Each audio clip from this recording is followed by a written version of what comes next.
is communication principle. So these are the 10 principles which comes under this communication principles. First one is listen.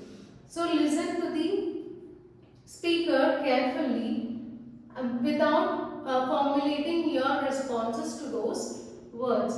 And if you need some clarification, then in that case ask for clarification if something is unclear, but try to avoid.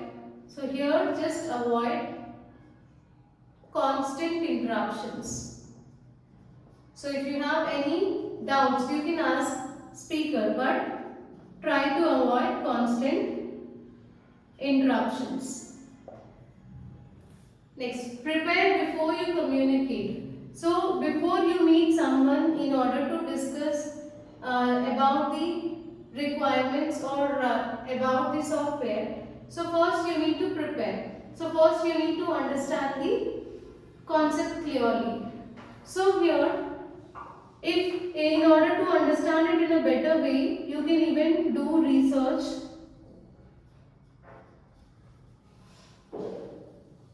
to understand business domain.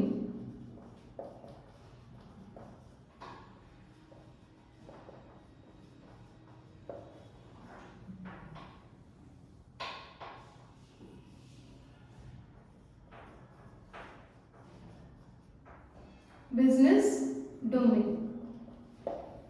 And also, for example, if you are the one who is organizing the meeting, then in that case, you need to prepare an agenda before the meeting. Next, someone should facilitate the meeting activity or activity. So here, every meeting should have a leader or any facilitator to lead the meeting. And here this leader, he should keep conversation moving in productive direction. So we should not, in the meeting we should not discuss unnecessary issues.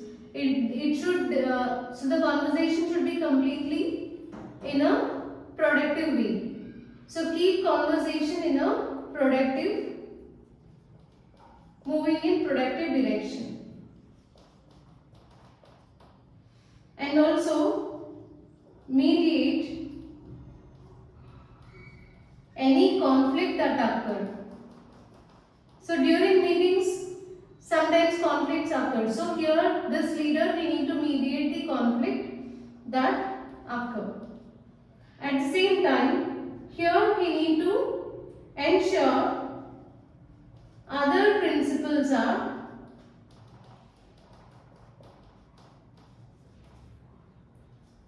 followed. So here definitely there should be a person in order to facilitate the meeting activity.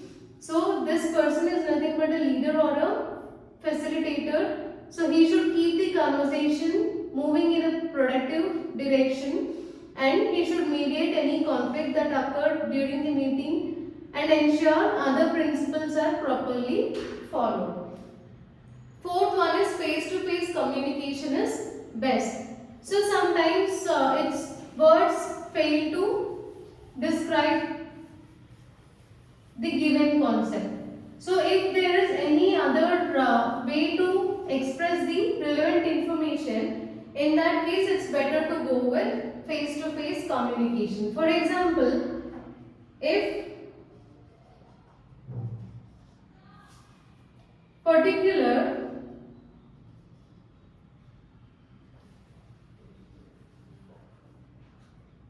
person may create drawing. So sometimes any other person in the meeting, instead of explaining the relevant information through verbal communication, he may go with a diagram. So a person may create diagram which becomes or which serves as a focus of discussion. So instead of using words, if the person goes with diagram, in that case, it's better to go with face-to-face communication. So if there is any alternative approach to discuss the relevant information. Take notes and document decisions. So one of the participant in the meeting, he should become a recorder. That means he need to make notes regarding the discussions or regarding the points discussed in the meeting and the decisions which were discussed in that meeting. Strive for collaboration. So here a simple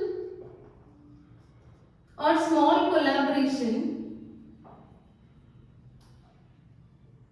So small collaboration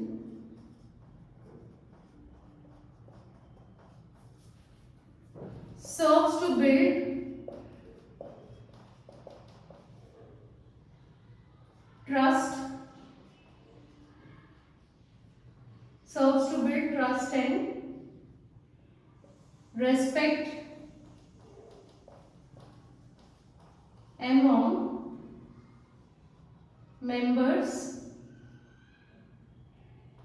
trust, and respect among members, and create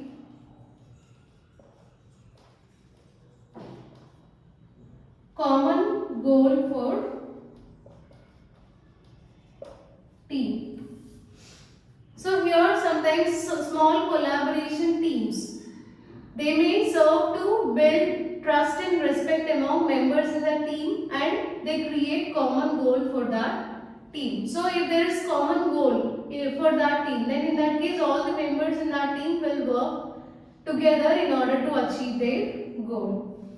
Stay focused, modularize your discussions. So if more number of people or if many people are involved in a meeting, then there might be chances to divert from one topic to another.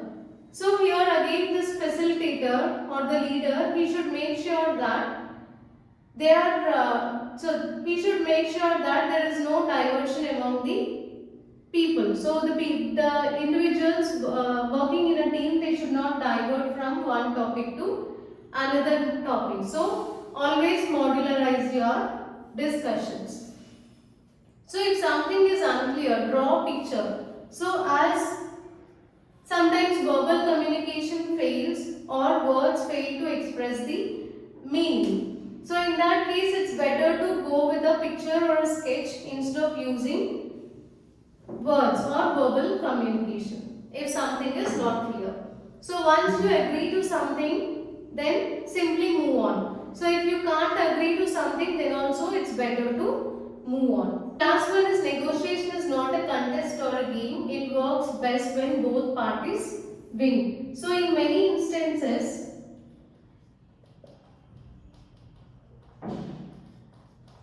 developers and stakeholders must negotiate features and functions,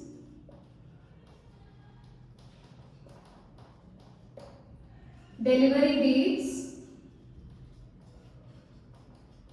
and priorities.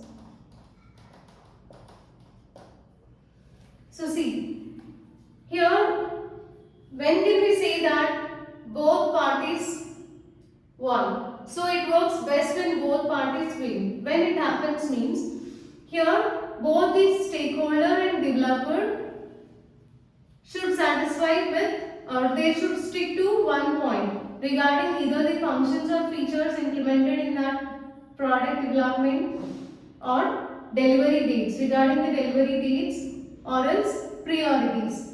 So if both of them stick to one point and if both of them are satisfied with the product, then in that case we can say that both parties won.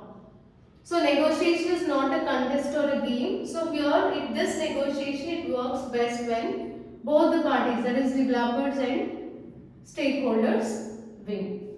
So these are the communication principles which are used to guide the framework activity.